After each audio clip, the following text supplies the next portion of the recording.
Swastiastu, Tiang Ketua Dirgantara dari Sekretariat Tunas Muda Panjang Dukuh Mertojati Desa Sidakarya.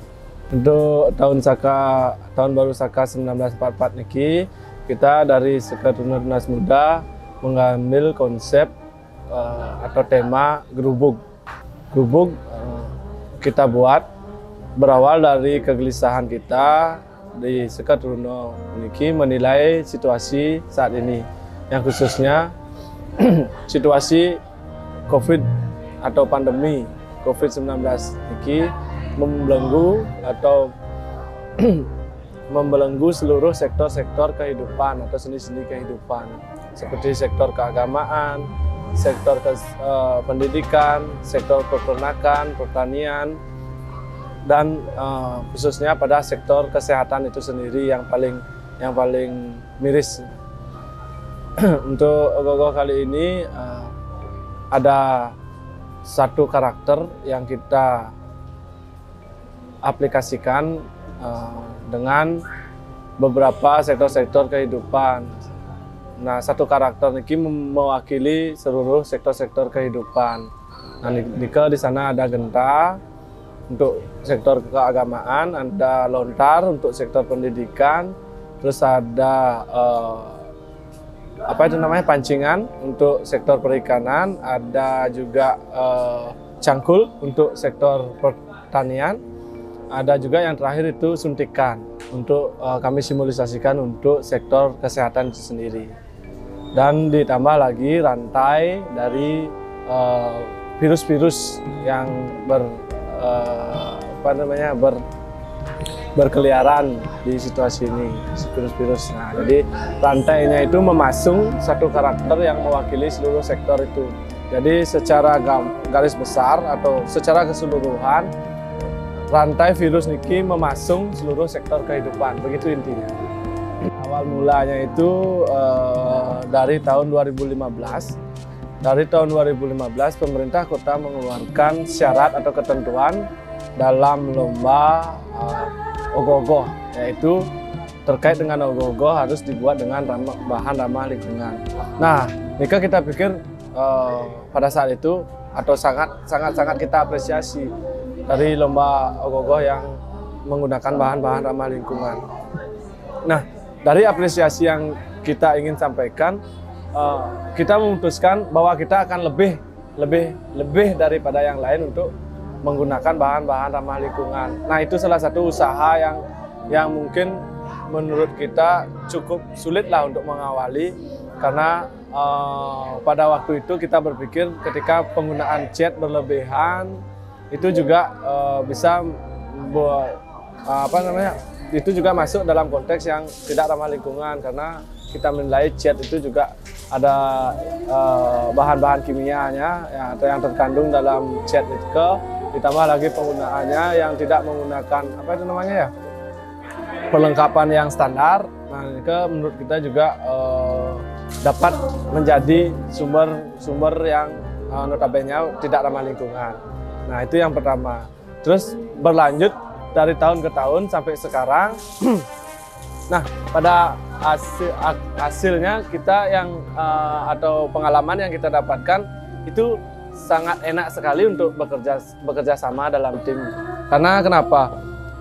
Di dalam pemasangan bahan-bahan ramah lingkungan Nika memang cukup sulit dan cukup rumit, tetapi tingkat kerumitannya Nika rata-rata teman-teman di Sekretariat Nika bisa mengerjakan gitu. Itu yang enaknya. Jadi ketika ada teman yang ke Banjar, dia otomatis sudah punya kerjaan gitu. Nah, itu bedanya kalau kita mengerjakan dengan bahan ramah lingkungan. Nah, kenapa sekarang menggunakan arang? Sesuai dengan konsep kita di awal, bahwa dari kegelisahan kita, kita berpikir akan membuat ogoh-ogoh yang notabene warnanya Nika dominan hitam. Nah, hitam adalah kita aplikasikan sebagai simbol keterpurukan lah. Nah, sedang terpuruk, artinya siklus kehidupan saat ini sedang di garis dianggap garis yang terbawah lah sampai saat ini. Ya, kita gambarkan dengan warna dominan hitam. Nah, terus dari warna dominan hitam yang kita pilih, nah timbullah beberapa bahan-bahan.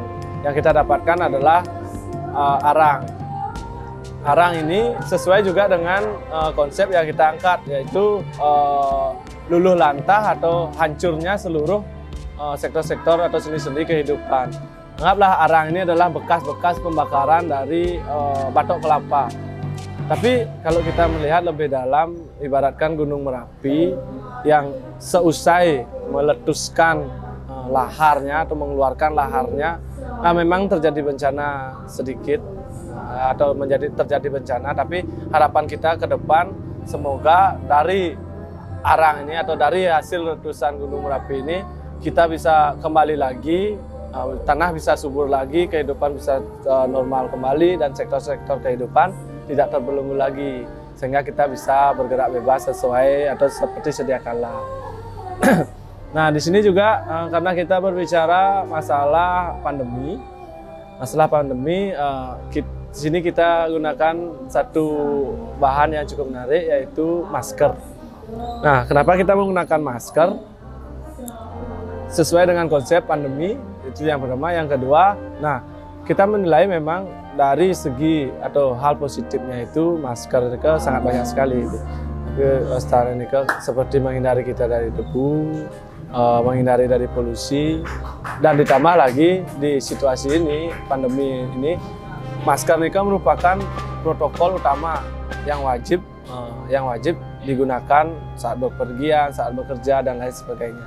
Nah, berbanding lurus dengan himbauan dari pemerintah dan banyaknya penggunaan masker, nah otomatis limbah masker atau limbah yang dihasilkan dari penggunaan masker yang sekarang notabene sangat umum ini kan bertambah. Nah, itu menurut kami menjadi masalah baru yang harus segera ditangani oleh khususnya kita selaku masyarakat. Karena kenapa? Bedanya limbah yang pertama pasti masker nikel tidak cepat terurai kan, tidak seperti bahan organik. Nah, terus yang kedua masalahnya masker ini merupakan limbah medis. Jadi kalau limbah medis niki tidak sembarangan sebenarnya untuk meleburnya. Kalau dari rumah sakit, informasi yang dia dapat terkait dengan limbah-limbah medis itu semua ada SOP-nya. Apa yang harus dilaksanakan sebelum membakar, bagaimana proses sterilisasinya, bagaimana tahap-tahapannya. Nah, kalau di medis atau di rumah sakit kan ini sudah diatur sedemikian sesuai dengan SOP. Nah, yang bahayanya sekarang kan di masyarakat tidak ada yang mengatur. Nah, belum lagi misalkan contoh ada anggap orang-orang yang menggunakan lagi masker yang sudah bekas dipakai. Nah, ini menurut kami juga menimbulkan masalah kesehatan, dan juga limbah-limbah masker yang diberserakan ini juga akan mencemari lingkungan. Nah, maka dari itu kita esensinya ingin menaikkan harga dari limbah masker itu sendiri. Nah, khusus pada Ogoh-Ogoh ini kita rancang sebagai kamen-kamen dan kain-kain yang digunakan sebagai hiasan-hiasan dari Ogoh-Ogoh ini. Tapi seperti yang Tiang bilang tadi, untuk limbah medis, karena limbah medis tidak sembarangan prosesnya untuk penguraiannya, khusus pada pembuatan Ogoh-Ogoh ini kita menggunakan masker yang baru. Karena minimnya informasi atau pengetahuan yang kita punya terkait dengan SOP apa yang harus dilaksanakan untuk mensterilisasi limbah-limbah masker yang digunakan masyarakat. Mungkin sedikit dari Tiang buat teman-teman yang masih menggarap Ogoh-Ogoh, tetap semangat, tetap jaga kekompakan, jaga kerjasama, solidaritas, dan tentunya seni dan tradisi plus budaya yang menjadi notabene kelebihan dari kita masyarakat Bali harus tetap kita jaga, ajarkan, dan lestarikan.